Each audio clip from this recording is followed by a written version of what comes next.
Awesome. Well, thank you all so much for coming. I met most of you as you walked in, but my name is Sydney. I work with Women Who Succeed, and I cover most of the mentee program.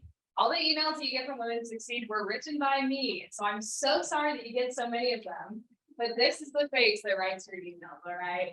I'm so excited that you're all here. We're really excited to get started. It is my pleasure to introduce Madi Limansky to you.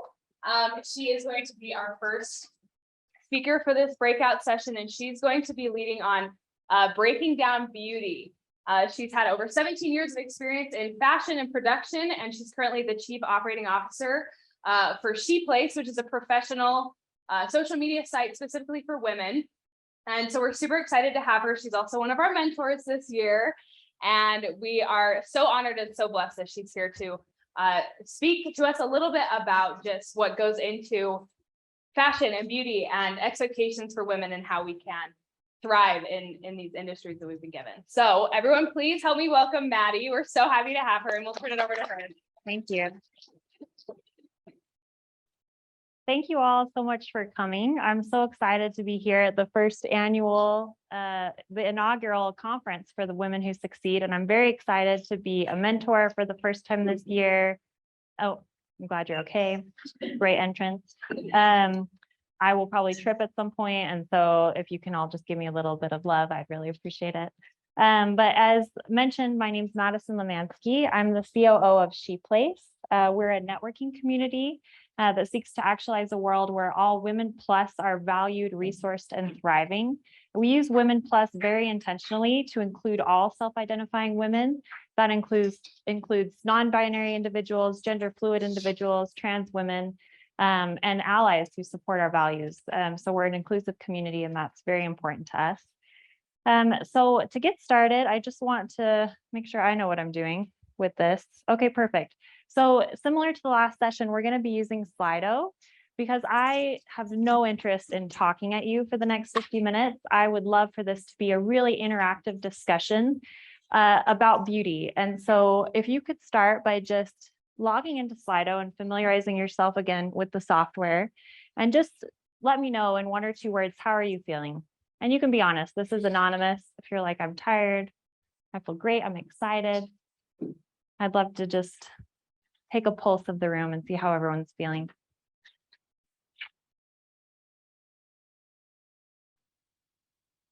Okay, we're excited, we're tired, we're fired up. Super pumped baby, I like that. Nervous and excited, me too. Absolutely excited, grateful, hungry, me too. Sleepy, me too.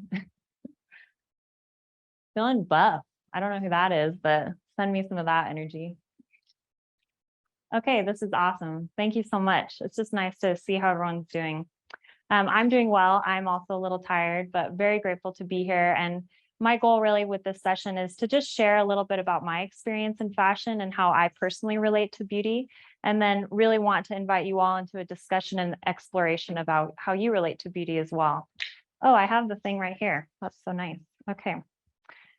So again, I work with ShePlace, which is Jackie Zahner was the keynote, as well as Rosa Maisner, who you just heard from. So we are a part of a team, and it is really important to us to always acknowledge the unceded ancestral lands that we are standing on, especially in the state of Utah. There are so many beautiful tribal nations that call Utah home, that we now call home as well. And this is really, we see this as a small step in honoring the history of our country and working towards truth and reconciliation for the country more broadly. And we really invite everyone to join us in this practice. It's small, but I think significant, and hopefully to go far beyond that to learn more about the ancestral peoples whose land you live, work, and play on every day. Oops. So yes, I'll just leave this up for a moment in case anyone wants to grab this. The QR code on the left, it will take you directly to learn more about the Utah tribal nations. And the QR code on the right is the national map, where you can actually, anywhere you want to look, you can figure out who are the tribes that occupied that land. So yes, this is breaking down beauty. So admittedly, every single time I went back to my notes and back to prepare for this presentation, my feelings about beauty changed a little bit, because this is such a personal topic. It's something that changes every day or every hour.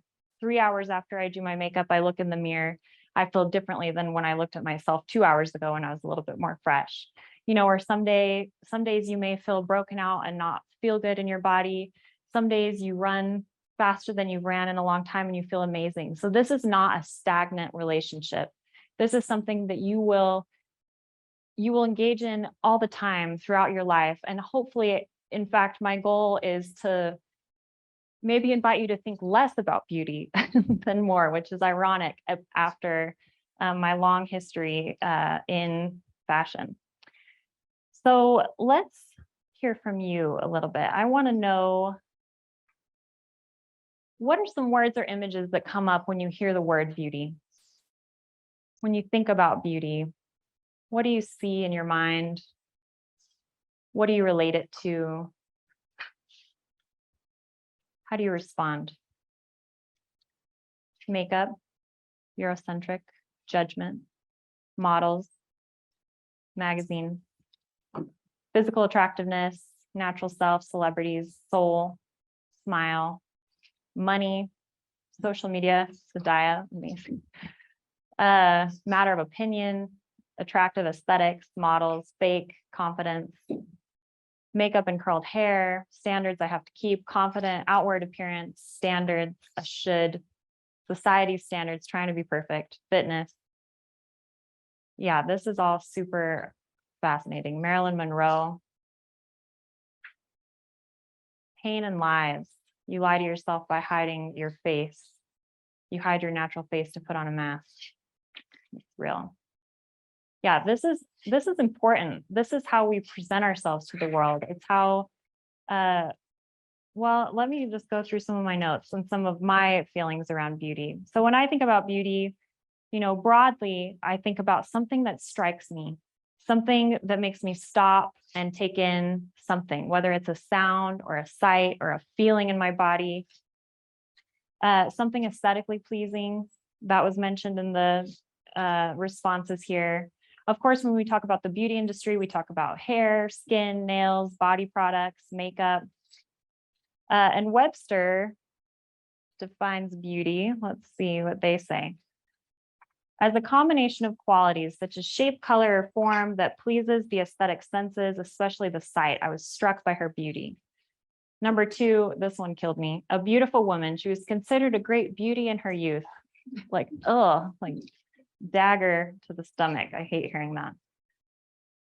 I think beauty at its best is far beyond the physical. It can be challenging to articulate, and so often in those moments I turn to poetry.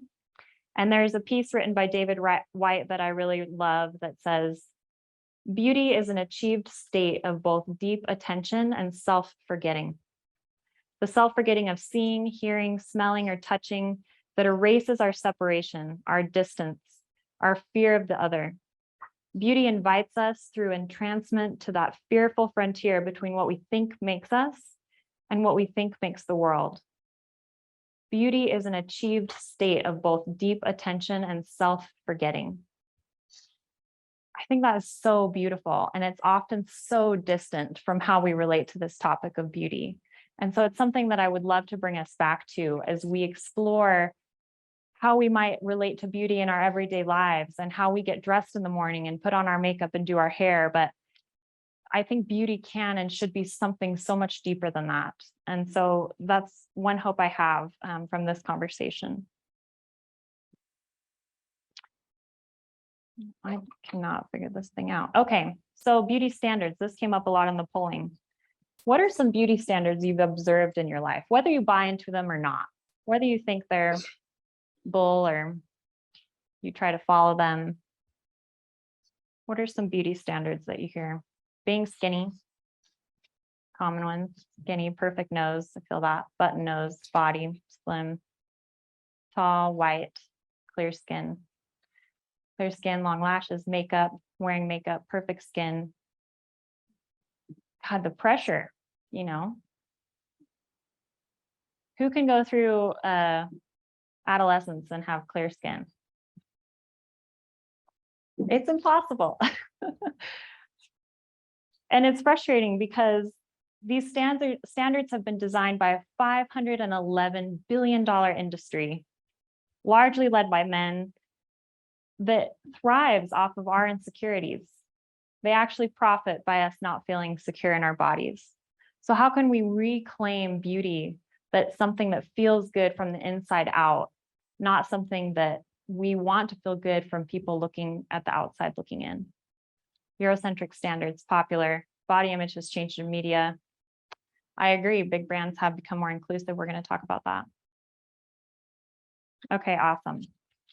Yeah, so I mentioned this big, over $500 billion industry that capitalizes off of a fear of aging, fear of gaining weight, fear of bad skin, fear of getting wrinkles, fear of bad hair, fear that I forgot to shave my mustache and that people might see my peach fuzz, fear of wearing too much makeup or not enough makeup. And all of these things are a given. We're all going to age. We're all going to die. We're all going to get wrinkles. We're all going to break out. Our bodies will change. Like, that is a guarantee. And this industry thrives off of creating an ideal that is virtually unattainable. So I'm going to speak a little bit more about my background. One author I must recommend to you, her name's Renee Anglin. She focuses her work on women because, according to her research, women are much more likely to hate their bodies. They spend more time and money on their body. Women are much more likely to get commentary on their body from men, from other women, from strangers, from romantic partners, and are 10 times more likely than men to get anorexia or bulimia. So we'll see more examples about this later on. So a little bit about me. So I'm going to give you a little bit of my background in the spirit of positionality, just so you know where I'm coming from. Positionality is a Black feminist term that allows you to understand that everyone has an objective perspective.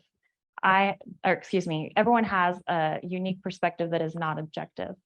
There's no possible way for anyone to say something objectively, because we all have our experiences, we all have our backgrounds, we all have our conditioning from our culture, from our families, from our friend groups. And so in that spirit, I'll tell you a little bit about me. I clearly had a love of beauty at a very young age. I was constantly dressing up for my family. I had a deep love for princesses and performing. It was like my favorite thing to do, to put on a leotard and do like a fashion show for my family. I actually used to lie to nannies that I had to wear my tights to bed, which was weird. So my mom would come home and the babysitter would be like, "Oh yeah, she was in her tights, just like you wanted." And my mom was like, "What are you talking about? Why would she wear her tights to bed?" But I wanted to just be ready at any moment, I guess, to perform. Yeah, this center image I put in, just the amount of cultural appropriation that I participated in as a child that was just, I was not aware of, and I don't think it was on my parents' radar at all. Lots of hula parties. So in addition to that, I also performed at our annual Christmas show every year with my family. We had a talent show where I would, get dressed up in sparkles and sing karaoke to whatever Christmas music that we wanted to play. And then my sister started performing country music, which was like Shania Twain and Faith Hill back during my childhood. And I was her backup dancer, and my outfits were questionable. I'm like, someone let me go out like that? I was wearing like a mini skirt and like a tied thing, and I'd be lassoing on the stage, and I was like 8 years old. So, I guess things are cute when they're small, but looking back, it's a little bit strange. So I expressed an interest in becoming a model very young. I think I was 7 or 8 when I started expressing this interest, and my parents kind of tapped me on the head and said, "That's great," but they didn't really know if that would be possible. And I did a scouting event here in Salt Lake City, which were really popular in the late 90s, where they would bring a room like this of all scouts from different modeling agencies. And every single person that came would have to pay thousands of dollars to just have a chance to meet all of these scouts simultaneously. And it was very nerve-wracking. They do a photo shoot live on a stage. And keep in mind, the first time I did this, I was 10. And then you'd have to walk a runway, and then you'd basically parade your photos around to all the judges, and just the hopes that they'd write down your number. And so when I did this when I was 10, I got 7 callbacks and everyone said like, great, but call us back when you're 5'5" and you've had braces. And so I was devastated because I was like 5'4" at 10 years old and hadn't had braces. And so I moved on. And then years later, I heard the same advertisement and I said, oh my gosh, Mom, I want this opportunity to do this again.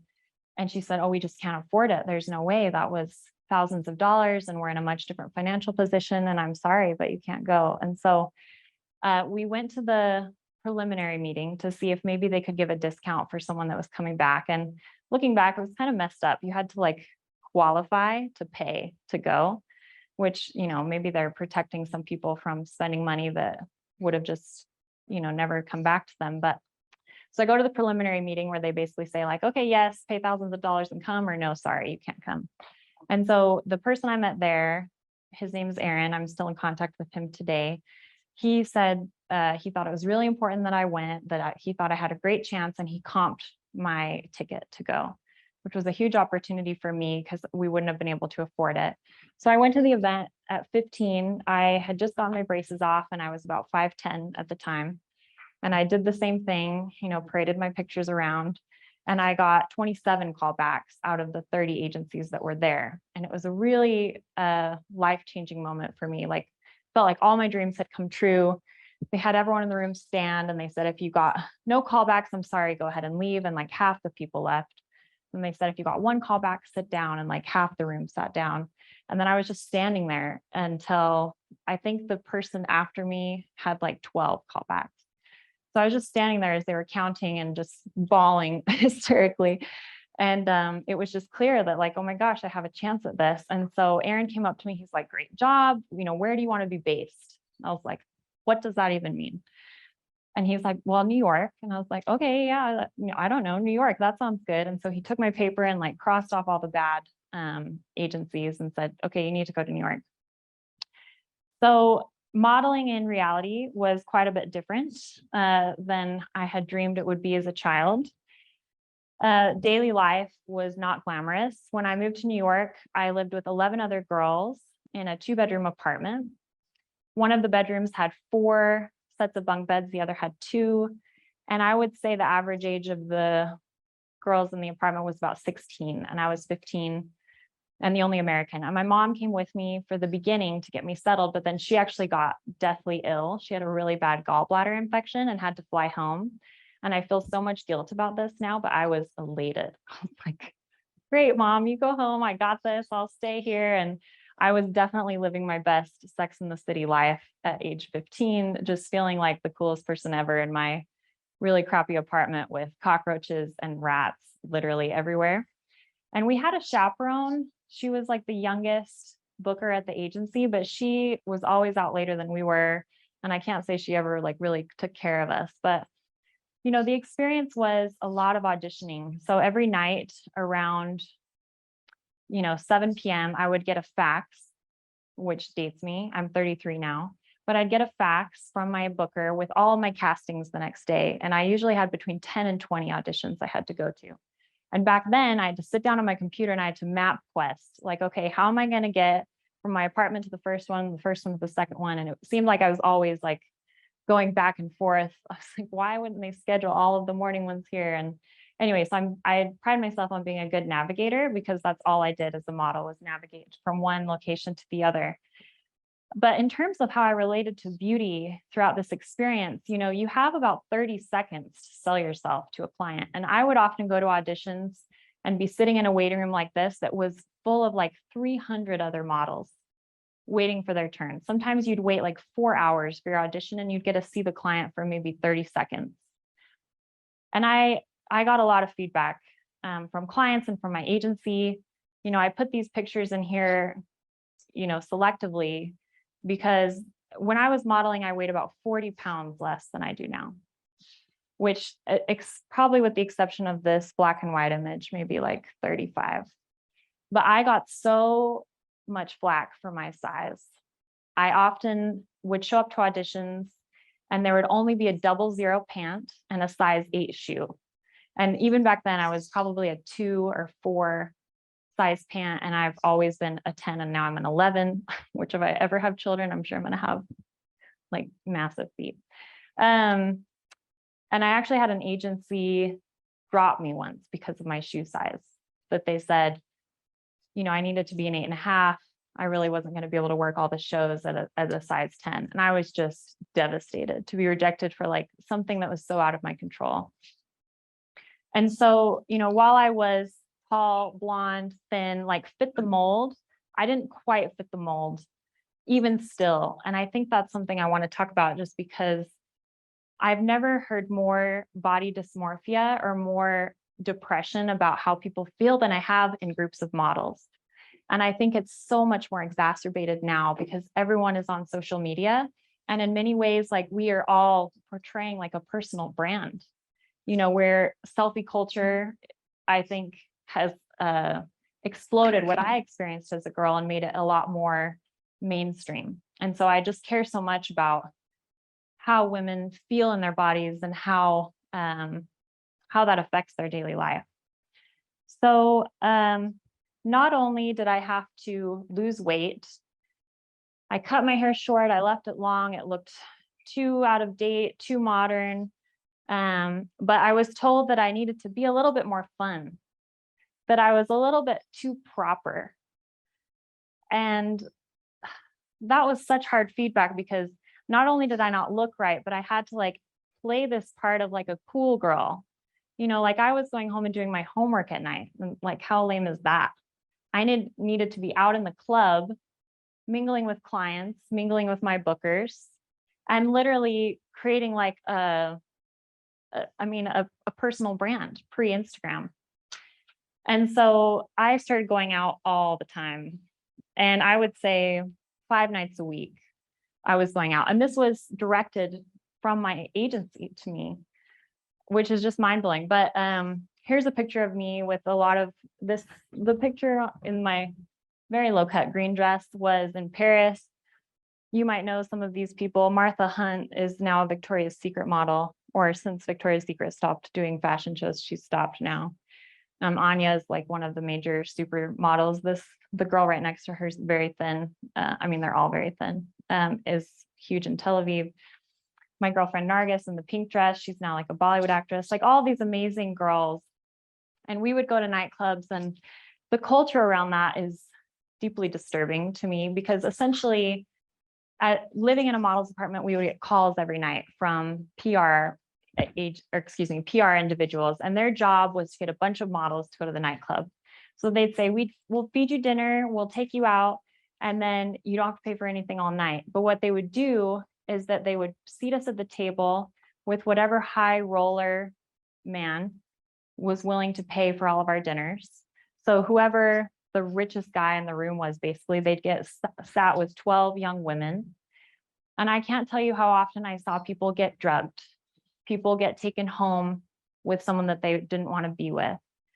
And it was like so normalized. It was so deeply disturbing that whoever was the most wealthy guy at the club could just buy all of these models to sit with them and to make him feel powerful by being surrounded by beauty. So this was really challenging for me, and it did contribute. I would say there was like probably 3 months or so when I was in Milan where my agency was constantly telling me I needed to lose weight, where I didn't fully identify it as an eating disorder at the time, but I thought like, oh, if I just drink until I vomit, then I can like get rid of all that delicious Italian food I just gorged on, and I can still go out and have a great time. So I participated in that for probably 3 months before I had a really serious wake-up call and thought like, oh my God, like I'm abusing my body in order to play this part and be the cool girl and go out and participate in all of it. But I felt like crap. And so I want to just ask you all, what do you think about when you look at this image? Giselle was like the supermodel of my kind of period of modeling. What does it bring up for you?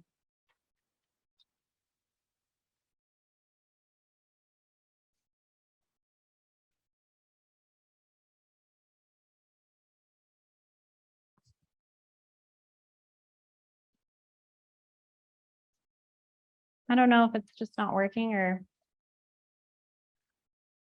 are you all responding and it's just not coming up? Okay, well, I'll say I became exhausted of trying to meet this ideal. I was tired of not being valued for what I had to say or what I thought, but literally just being this canvas that people sometimes wouldn't even look at my face. They would just like examine the clothes and body, and this grew really tiring for me. And so I decided at age 21 to retire and move home. Sorry, I keep going backwards. Oh, having to show an image of what you had to look like, discomfort, male gaze. I wish I could see all the responses. So at the age of 21, I moved home. A lot of my friends were juniors in college or getting ready to graduate, and I had had this kind of very weird teenage experience and couldn't really relate. And then discovered that some people wanted to hire me to model here in Utah, which just never occurred to me that I could even do that here, just because I went straight to all of the big markets. And my first modeling clients in Utah quickly became my first production clients. And so I got into production about 12 years ago. And this was a really fun experience for me because I was able for the first time to be the decision maker and being the one setting the culture on whatever project I was participating in. It allowed me to push the boundaries of what my clients wanted when it came to who are we casting, who's our demographic here, and challenge that every single time. You know, why is it a group of men in this conference meeting? Like, where are the women? Where are the women of color in this hotel?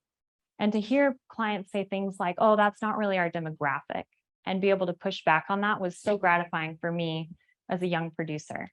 So I was able to put hijabs on the runway and cast 80-year-old women in beauty campaigns and really push the boundaries of what I had grown up with in fashion. So I'm aware we're short on time, and I could go into so many rabbit holes when it comes to my personal story, but oh, this is embarrassing, but I had to do this. Okay, so as I was preparing for this talk, I was like writing my notes. I was like, oh my gosh, this is so ironic. I've got like my patch to prevent my wrinkles because I am like trying so hard to not get Botox because I'm against it. Personally, there's nothing wrong with Botox, but I just personally want to try to embrace aging. And yet I use this patch at night when I'm working to try to prevent my wrinkles from forming. And I was like, how ironic that I'm here speaking about, you know, fighting back on beauty standards when I personally struggle with it. And I think we all do in our own ways. So I just want to acknowledge that I don't have it figured out. And some days I get it better than others, but I think it's a constant struggle. And then I was laughing at myself because I got the selfie on the far left, but it took me like 40 selfies to get that shot. And then I was like, oh my gosh, this is like half of them, not even. I was like, okay, I just need to be honest about that because it does matter. Like, we want to feel good. We want to feel beautiful. We want the world to see us as beautiful and important. And yet we're being bombarded by images that are just terribly unrealistic. And so, you know, my theory is like, do what makes you feel good. And it's no one else's business what you do. But ultimately it should feel good on the inside, not because of an insecurity, which I can't say that's not fully from insecurity, but we'll come back to that. So let's go through some of the facts. So I mentioned the global beauty industry is valued at $511 billion. This includes skincare, cosmetics, fragrance, personal care, and hair products. The beauty and personal care market will hit a market size of $716 billion by 2025. Cosmetic market is worth $62 billion. The Asia, Pacific, and North America regions account for more than 60% of the global cosmetics market, especially as it relates to skincare. Women spend roughly $313 per month on beauty products, and this adds up to over $225,000 in the course of a lifetime, or like an education at Harvard. So 82% of US men use facial products. That's a huge growing market. And in 2019, Sephora reached 125,000 employees. Let me just see if I really need to read all of these. Oh, I thought this was interesting. 48% of millennials opt for skincare products with CBD oil. that true in this room? Do you all use skincare products with CBD oil? I'm just curious to know. No, maybe it's not big in Utah. So the reason I share these statistics is to just face the reality of what we're being fed. And I think it's even more intense for your generation with the amount of social media that you and I and all of us consume on a daily basis. I think I got a Facebook account in 2007, and I think I was living in Greece at the time. And I just remember being so excited because I could share images at home to people that didn't have BlackBerry Messenger, for the few people that remember BlackBerry Messenger. A few other statistics, and this is local research from the Utah Women in Leadership Project from Dr. Susan Madsen. In her research, she's found that 80% of women in the US do not like the way that they look. Utah also has the 6th highest number of plastic surgeons per capita, and some suggest that that's related to our homogenous culture, the fact that we all are so, that there's such a huge population of white people in Utah that we're in more comparison. And some people have theorized that that could have to do with the LDS church and the high value on marriage and attracting a partner early in life. RealSelf.com reported that Utah topped its searches for breast augmentation 53% above the national average, which I just think is really interesting. And some of these other things we talked about. So in working on this project and trying to make it really relevant to this current moment in time, I was just curious to know, like, who are the top 4 women on TikTok? And I don't know if any of you follow these people or are familiar with them. These like twin sisters, the D'Amelio twins. They're not twins? Oh, thank you. They're just sisters. Okay, thank you for that correction. Addison, Bella Porch. And I'm curious to know, like, what do you observe about these 4 women? Oh, and before we go into that, top 4 Instagram accounts: Kylie Jenner, Selena Gomez, Ariana Grande, and Kim Kardashian. These people have more followers than anyone else on Instagram. The top man, with the exception of like soccer, football stars, Messi, the top man after those 2 was The Rock. Is that weird? I thought that was so bizarre. Okay, so I'm just curious to know, like, what do you observe about these people as you look at them, or observe about yourself?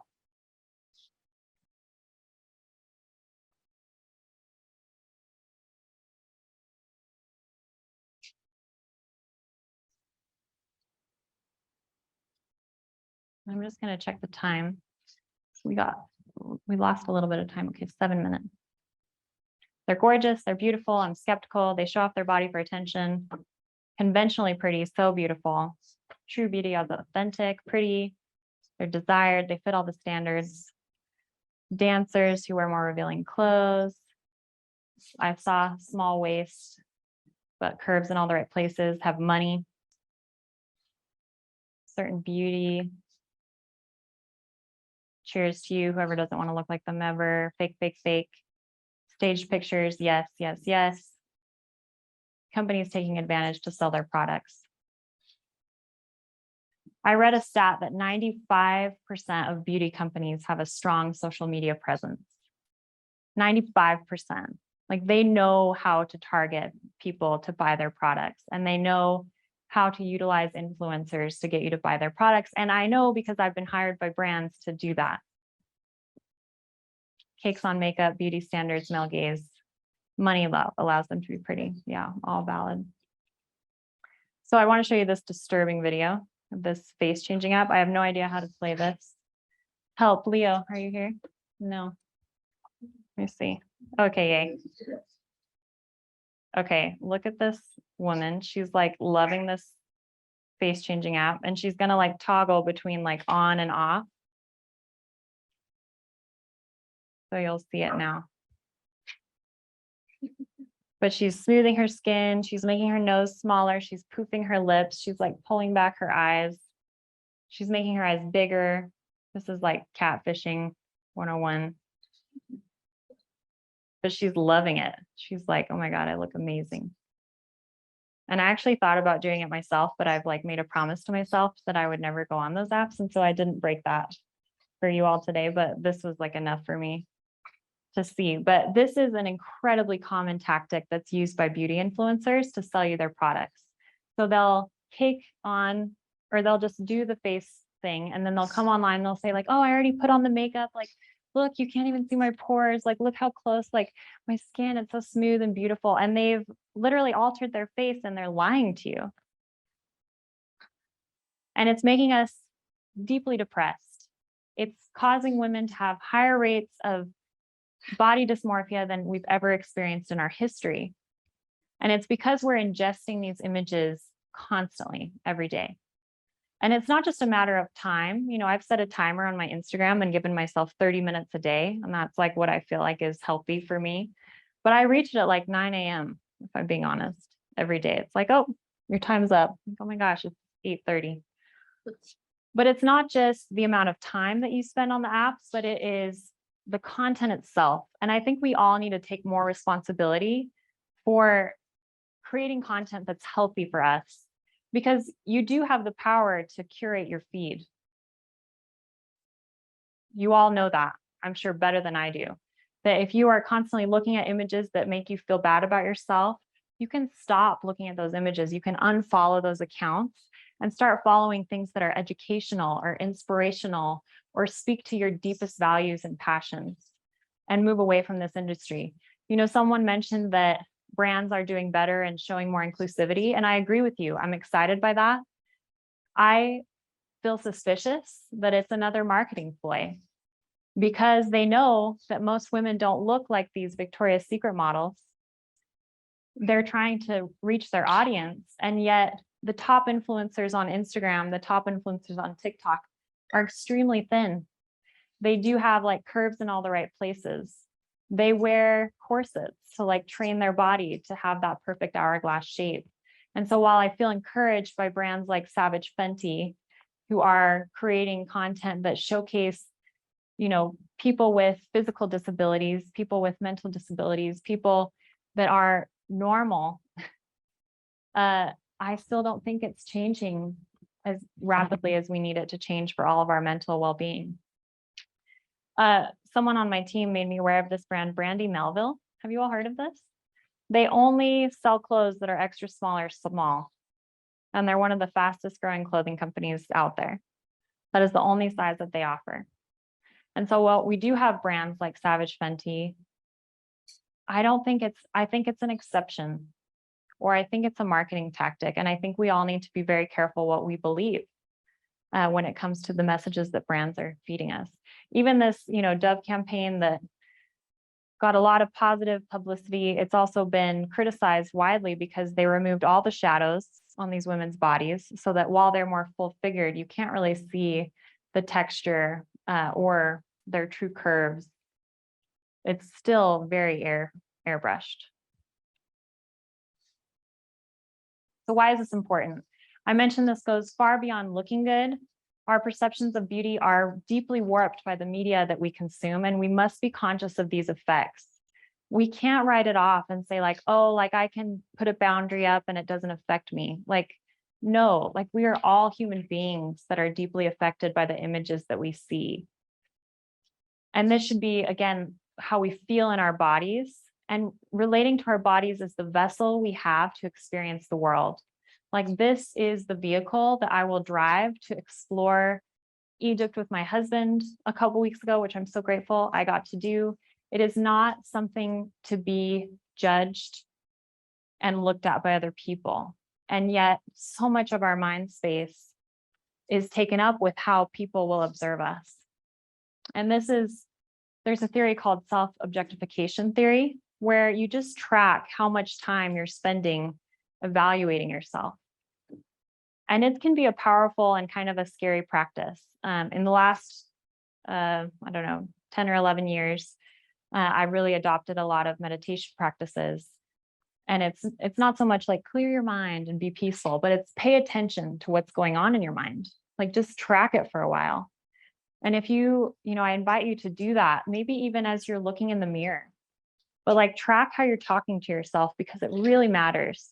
If you're saying like, oh, you know, your skin looks terrible, or, oh, you need to buy new clothes, or your hair needs to be done, or try to bring a little bit more consciousness to how you're speaking to yourself, and see if you can invite yourself to praise your body for all of the things it does for you as often as you're criticizing it. Because I know you can't just eliminate that. It's not going away. It's a reality that we will live with for our entire lives, especially as we get older and our bodies change. But try to just bring some awareness and consciousness around how much time you give that negative voice, and how much time you give some self-praise and self-love. And one tiny thing that I do every day to just show my body love, because it's hard for me, years out of fashion, it's something I still struggle with all the time. And so a small practice that I do is I just take a little bit more time to lotion my body every day. And I try to just really consciously like appreciate this arm, or like appreciate these legs that carry me everywhere I go. And it may sound cheesy, but how often do you really appreciate your body for all the things it does for you? And so just checking the time here. Oh, I'm over already. Sorry. I think this is the end. I'd love to hear from you on this. Yeah, some things I can do to create boundaries to protect my own self-image. Like, what can you do based on this information, or based on your own experience that could have nothing to do with this? How do you protect how you feel about yourself? And if that's not something you do, what's something you might try to do? Get rid of a scale. I love that. Be on social media less. Letting social media go. Delete Instagram. Yeah, and for some of us, including me, I have to be on social media for work. And so creating boundaries around that.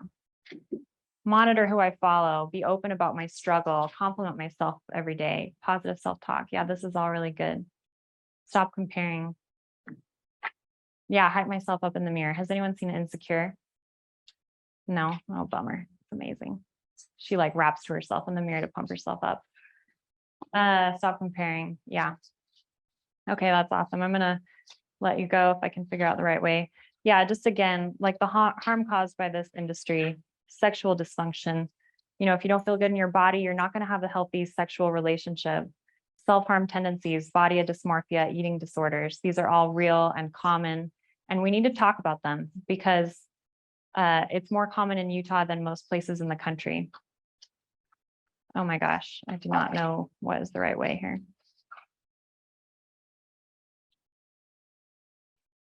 Leo, help. What am I doing wrong? Okay. I just want to leave you with a couple of quotes that I really love. This is from The Beauty Myth by Naomi Wolf. The beauty myth is always actually prescribing behavior and not experience.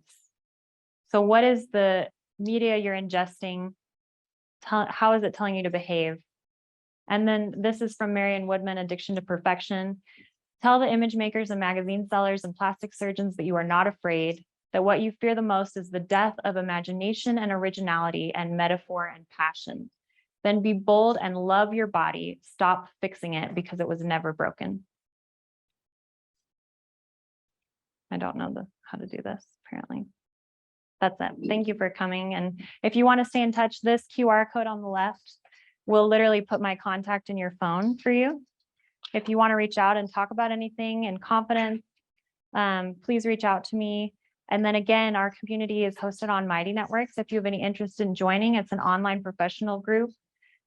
We also have events. We have one coming up next Thursday. You can go to our website and go to our events page and check it out. We're bringing in 2 amazing women who are catalyzing capital towards women of color specifically, because we know that women of color change the world and they need more money to do that work. So I hope you will look more at ShePlace, and thanks so much for your time.